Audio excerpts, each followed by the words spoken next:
Hello again. I wonder what it is about being English which infuriates so many progressive and left-wing folk. It's fine to be Scottish, Welsh nationalism is okay, and of course there's nothing at all wrong in claiming that one is Irish. Insist though on being described as English, and at best you'll be viewed as some kind of troublesome crank. More likely, some people will regard you as having far-right sympathies.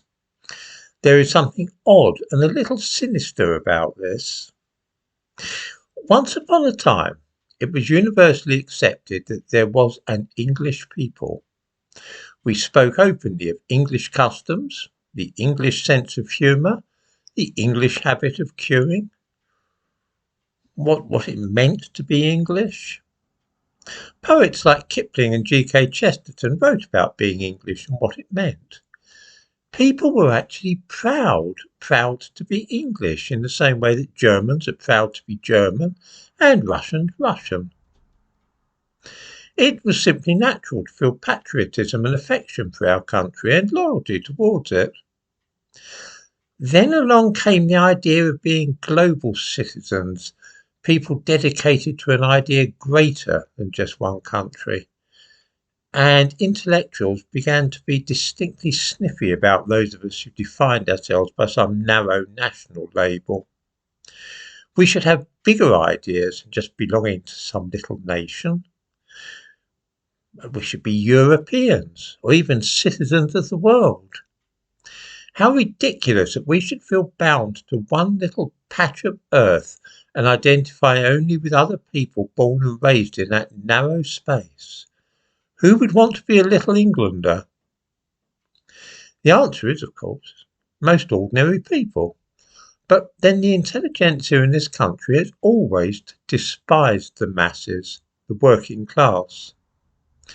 They are seen as being stubborn and reactionary and wishing only to cling to the past. We saw this attitude very clearly during the run-up to the referendum on leaving the European Union. All enlightened and intelligent people, academics, the middle classes, most politicians and so on, took it for granted that any thoughtful person would wish to remain in the common market and that only a handful of idiots would vote against the idea. The fact that ordinary working class people voted en masse to leave was to those people a shocking state of affairs.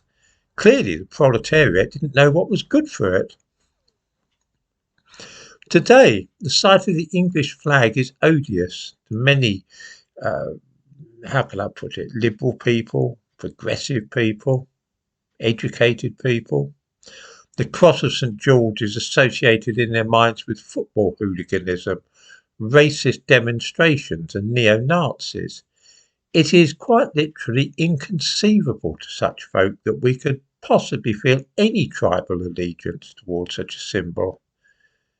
It is for this reason that heroic efforts are being made to destroy England and replace it with the vague identity of being British. If we cannot be persuaded to be global citizens or Europeans, then at least we can stop claiming to be English and start seeing ourselves as just one minor component of the United Kingdom or Britain.